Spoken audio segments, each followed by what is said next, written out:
फिर से बोलो कि हमारे पेरेंट्स को, हमारे जितने भी फैमिली में बड़े रहे हाँ, हैं उनके उनको पीरियड्स आपके कब खत्म बंद हुए, हुए, उनके कब आए, कब कब आए, उनको कुछ पीसीओडी भी नहीं हुआ, पता कब उनके चलता, एग नहीं बना, कब उनका एएमएच बढ़ा, कुछ भी कब नहीं। उनके मीनोपॉज आ गया हमारी है, भी कब उनको पीरियड्स जब मीनोपॉज हुए वाला ना, ब्लूज वही हुए, है ना, कब घर पे उनके हम बॉडी। लोग मेरी जब मेरा बर्थ हुआ था वो भी घर पे ही हुआ था। उस टाइम पे इतनी मेडिकल फैसिलिटीज थी भी नहीं। वो अलग बात है, वो वो अलग बात है, नहीं, लेकिन वो नहीं अलग। उसके घर में बाद क्या होता है, मर जाती थी complications- औरतें जी, घर पे होने के बाद भी कॉम्प्लिकेशंस बढ़ सकते थे, लेकिन जब मैंने नहीं। 100 में से 99 घर में ठीक होंगे। वो एक जो माँ जी। मर जाएगी और एक बच्चा मर जाएगा, जी। उसको बचाने के लिए 100 की 100 को हॉस्पिटल में जी। चाहिए।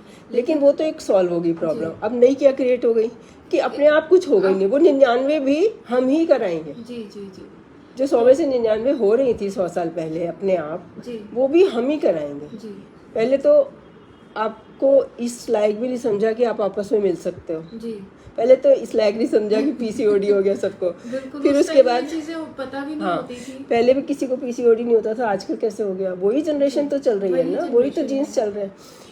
तो ये सब मैं ख़त्म करना चाहती हूँ। जी और जैसे आपकी बातें बता के ही तो यकीन आएगा ना, मेरी बात पे यकीन कैसे आएगा जी किसी को? तो मुझे प्रूफ भी देना है। मैं ये नहीं कहती मेरी ब्लाइंडली बात मानो। जी तो आपने ये मीनोवेदा खाया सोच के कि आपके जो भी है प्रॉब्लम, जी उससे क्या हो गया? स्वेलिंग फेस हो गई, इरेगुलर मेंसेस और बढ़ गए, कोई ठीक नहीं हुआ। जी ठीक है, 45 पे इरेगुलर होना नॉर्मल बात है। जी आप थायराइड खाते हो, बस जब भी आपको कुछ भी हो, जी इतनी सिंपल मुझे समझ अब आया है। मैं ये नहीं कहती कि औरों को आना चाहिए, हम सीनियर लोग बताएंगे तो जी जूनियर सीखेंगे। क्योंकि हमें लगता है कि कंसल्ट करना ज़्यादा बेटर रहता है। कंसल्ट करने गलतफहमियां- के चक्कर में, जी। गलतफहमी में फंस जाते हैं। जी, और गूगल करना उससे भी बड़ी उससे गलती। बड़ी गलती। वो जब पीसीओडी लिख देते हैं तो वो पीसीओडी लाइक पिक्चर लिखते हैं, आप लाइक नहीं पढ़ते। जी। आप सिर्फ जो बोल्ड लेटर में पीसीओडी पढ़ा जी। और जाके गूगल पे ये देख लिया मुझे पीसीओडी हो गया, जी है ना। आपकी तो 45 एज है, जी। लेकिन 25 पे भी लोग समझ रहे पीसीओडी है, 35 पे भी समझ रहे। पीसीओडी जन्म से होता है, कभी बाद में नहीं होता, पहली चीज़। जी दूसरी चीज़ प्रॉब्लम आती है कि अब आपकी शादी होगी, इरेगुलर हो गई। पहला 1 साल इरेगुलर होना जी नॉर्मल बात है। उसके लिए कुछ, अभी कल पेशेंट देखा मैंने कि इरेगुलर हो गए थे, फिर उनको 3 महीने की रेगुलर करने की पिल दे दी। जी फिर उसके बाद जब वो छोड़ती है तब भी रेगुलर होते हैं और खाती तब भी। बंदी जो है 27 साल की उम्र तक बिल्कुल नॉर्मल थी, 28वें में ऐसी क्या गायनी की प्रॉब्लम आ गई उसके शरीर में, ये समझना जी हमारा काम है। जी तो सॉल्व तब तक नहीं करना जब तक उसका रीज़न नहीं समझे। सबको पता है कि हमारे सोचने से इरेगुलर हो जाते हैं, और जो एक्साइटमेंट होती है और जो प्रेशर पड़ता है लड़की पे एक घर से दूसरे घर जाने का, जी चाहे अच्छा ही हो, अच्छाई को भी एक डायमंड आपको दे दे वो भी संभालने का काम है। तो है ना, जिसने अभी तक उसको ही कोई संभाल रहा था, और वो भी आजकल के ज़माने में सीधे हॉस्टल से आप ससुराल पहुंच गए कई लोग। जी तो वो उस पर जो स्ट्रेस पड़ता है अच्छे घरों में भी, जी उससे इरेगुलर हो जाते हैं। कभी वो चाहती है हो जाए, कभी नहीं चाहती। ये बातें पहले नहीं थी, जी। ना कोई कभी चाहता था, ना कभी कोई ना चाहता था। जब हो गई प्रेगनेंसी, हो गई 3-4 महीने पे जाके पता लगी, पहले तो पता ही नहीं चली। तो वो नई प्रॉब्लम हो गई। अब उसको हमने इरेगुलर कर दिए। फिर जब हम अल्ट्रासाउंड, जब हमने 3 महीने उसे 21 दिन की गोलियां दे दी, जी तो बॉडी में एग बनना बंद करा। जी कॉन्ट्रासेप्टिव पिल होती है कि उससे एग नहीं बनता, और आपकी दवाई के हिसाब से ही आते हैं, वो अपने नेचुरल आ ही नहीं रहा। जी तो रेगुलर ऐसा करने का क्या फ़ायदा हुआ? जी फिर जब हमें छोड़ दिया, डॉक्टर साहब मानती नहीं, मतलब मुझे आधा घंटा लग जाता समझाने में कि तुम्हें कोई बीमारी नहीं है। जी वो कहते नहीं डॉक्टर साहब, जब मैं छोड़ देती हूँ तब भी तो नहीं आते। अगर आप कहते हो कि उसके, जब तुम छोड़ देते हो तो बॉडी ने इतने दिन सप्रेस रखा तुमने एग बनना, जी फिर वो हार्मोन्स का लेवल नीचे नीचे जा रहा है। बॉडी एक टाइम पे आके समझेगी कि अब बाहर से कुछ नहीं आ रहा, अब मुझे एग बनाना है। हम हार्मोन्स एक्सेस कर देते हैं, जी तो फीडबैक होता है। हम एक हार्मोन एक्सेस करते हैं तो वो जब ब्रेन में ब्लड जाता है तो फिर ब्रेन नहीं बनाता, वहाँ से ऑर्डर आता है। आपको गर्मी लगती है तो पसीना आता है, आप एसी चला देते तो नहीं आ जाता। तो जब आपने असिस्ट कर दिया तो वो काम फिर बॉडी क्यों करेगी उसका समाधान? तो अगर इरेगुलर हुए थे, वो बॉडी खुद रेगुलर करती है। हमने आर्टिफिशियली रेगुलर करके फिर जब छोड़ा तो वो तो और कंफ्यूज है। जी पहले 6 महीने से कंफ्यूज थी, अब 9 महीने हो गए उसे कंफ्यूज हुए जी कि मुझे करना क्या है, मुझे कितना बनाना है और कितना बाहर से आ रहा है जी हार्मोन। जी ठीक है, तो इसलिए आपके अगले 3-4-6 महीने फिर इरेगुलर रहेंगे। इतने आप सोचोगे चलो एलोपैथी से मैं ठीक नहीं हुई, मैं आयुर्वेदिक खा लेती हूँ। जी अब फिर उसने आपकी बॉडी को कंफ्यूज कर दिया। दवाई तो दवाई है, जी। या तो वो चीनी की पुड़िया है, उसमें कुछ नहीं है, एक मीठी गोलियां भी होती हैं, या तो वो है, वो कुछ नहीं करेगी, तो उसमें आप ठीक हो सकते हो। लेकिन अगर वो दवाई है जी। तो दवाई है। बॉडी कैसे डिस्टिंग्विश करेगी कि ये आयुर्वेदिक है कि एलोपैथी है? उसके अंदर तो अगर सेम चीज़ जाएगी तो सेम इफेक्ट आएगा, जी बिल्कुल। है ना? जी। फिर वो और कंफ्यूज हो गया, मतलब फिर वो अल्ट्रासाउंड कहते हैं मैडम मेरे एग भी तो नहीं बनता, हाँ। मेरी लाइनिंग भी तो थिक नहीं है। अब वो गलत डे पे कर लेते हैं। जी। आप एग बनेगा 14वें 15वें 16वें दिन तक, नहीं इंजेक्शन लगा के भी नहीं बनता। इंजेक्शन लगाया ही क्यों? आप बिना दवाई के उसको वॉच करो कि ये खुद ठीक होगा। जी। एक बच्चे को ट्यूशन लगा दी, फिर हटा दी, फिर सोचे वो सर अच्छे नहीं थे दूसरी लगा दी, फिर हटा दी, वो सर अच्छे नहीं थे दूसरी लगा दी। अब कहते कोई भी मत लगाओ, चलो हमने वो भी करके देख लिया, बच्चा फिर भी नहीं चलता। जी। आप बताओ, कॉमन सी बात है ना, कॉमन सेंस की बात है जी।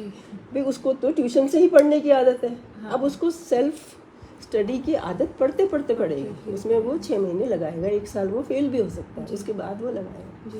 तो हमें वो टाइम देना पड़ेगा, बॉडी खुद समझे। जी। तो ये बारीकियां भी हैं, लेकिन ये पढ़ाई सबसे पहले दिन जाती है, मतलब MBBS के गायनी के पहले चैप्टर में ये। जी। और ये इतनी साधारण बातें ये एग्जाम में नहीं आती, जी।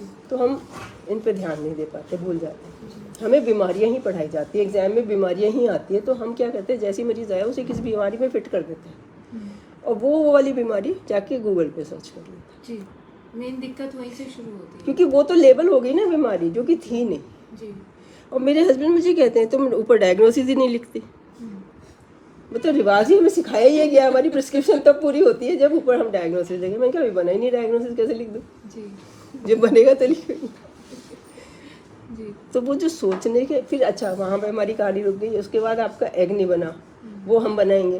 फिर वो रप्चर नहीं हुआ, वो हम पहले तो आप इंटरकोर्स के लायक नहीं है, सीमन हम डालेंगे, IUI हम करेंगे। फिर पहले आपका एग हम बनाएंगे, उधर से सीमन हम डालेंगे, फिर रप्चर हम करवाएंगे। फिर जब वो हो जाएगी प्रेगनेंसी तो सपोर्ट हम करेंगे हाँ। कि वो बढ़े, अब जी। रेस्ट करा के, हर वीकली इंजेक्शन लगा के। लेकिन हम विटामिन D नहीं देंगे, बच्चा जो है वो क्या कहते हैं लंगड़ा लूला पैदा हो जाए। जी। फिर हम अल्ट्रासाउंड करा के आपको बताएंगे आपकी ग्रोथ कम हो रही है, या आपकी शुगर ज़्यादा हो रही है, या आपको थायराइड है, आपको तो प्री मैच्योर डिलीवरी करानी पड़ेगी। फिर उसको प्री मैच्योर करा के फिर हम नर्सरी में रखेंगे।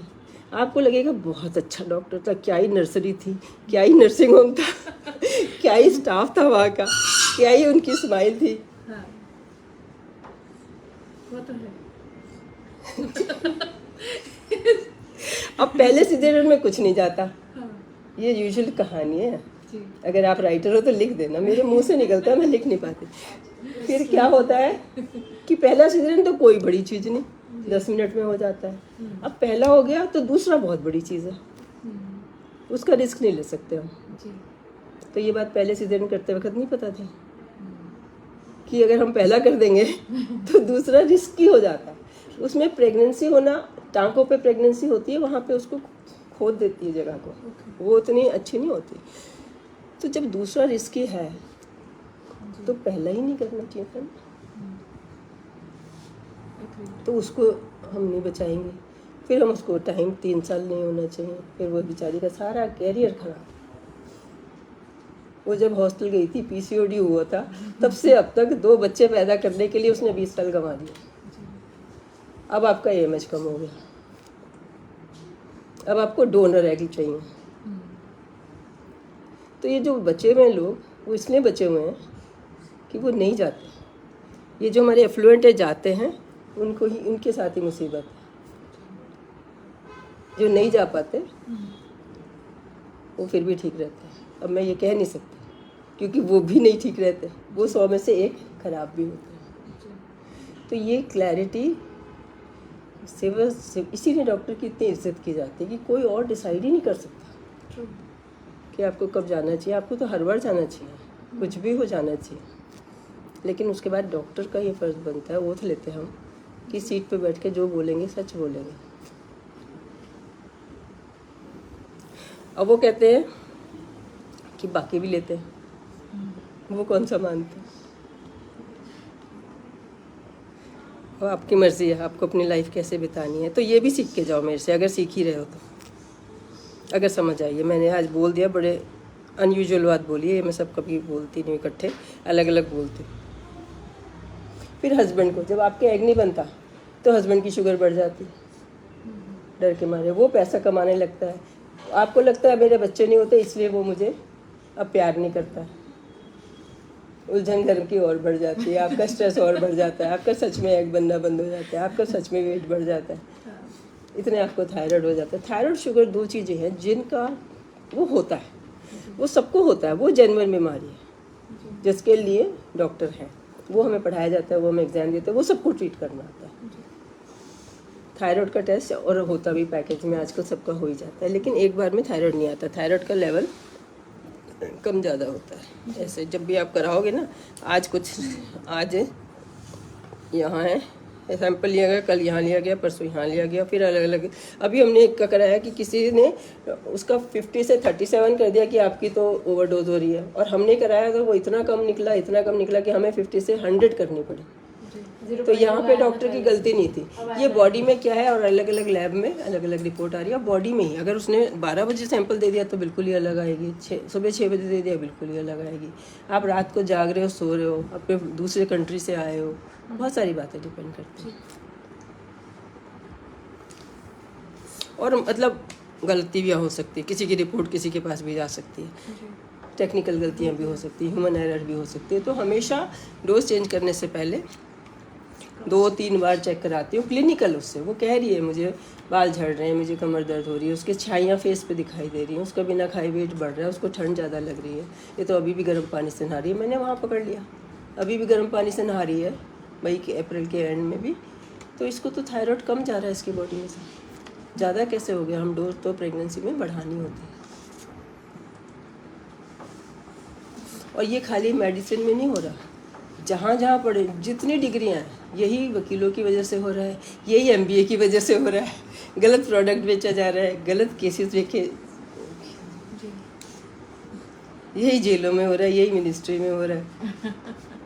वरना हिंदुस्तान में इतनी एनर्जी, इतनी पावर, इतनी इंटेलिजेंस है, ये यहाँ से जाके दूसरा कंट्री चला लेते हैं, क्योंकि वहाँ जाते ही सीधे हो जाते हैं। वहाँ पे जुर्म का सज़ा बहुत है, तो माएँ बच्चों को सिखाती नहीं गलत करना। अगर तुमने सड़क पे गलत चलाया तो तुम्हारा सारा कुछ बिक जाएगा, तुम्हारी गाड़ी बिक जाएगी चलान देते देते। तो वहाँ माएँ सिखाती ही नहीं है गलत करना, कि जो उन्हें पता है गलती से गलत करके, मतलब हमारा हिंदुस्तान जो है वो मॉरल उस पर चलता है। यहाँ सज़ा नहीं दी जाती, यहाँ पे मॉरली आपको स्ट्रॉन्ग किया जाता है कि आप खुद ही गलत काम न करो, भगवान देखता है। यहाँ पे CCTV कैमरे नहीं देखते हैं, हमारे यहाँ भगवान देखता है। तो ये गोल गोल घूमते जाओ, ये टॉपिक कभी ख़त्म नहीं होगा। हाँ, बाय कर दो। ये सब मैं ऑनलाइन व्यूअर्स को बता रही हूँ, आप तो मेरे पास आ गए, जो नहीं आए वो भी समझ लें कि कॉमन सेंस तो हम अपनी लगाएं। अब आपने ये मीनो वेदा नाम मैंने आज ही सुना है, ये मीनोपॉज पे बना दी, हमने मीनोपेज बनाई एलोपैथी वालों ने, मीनो वेदा बना दी।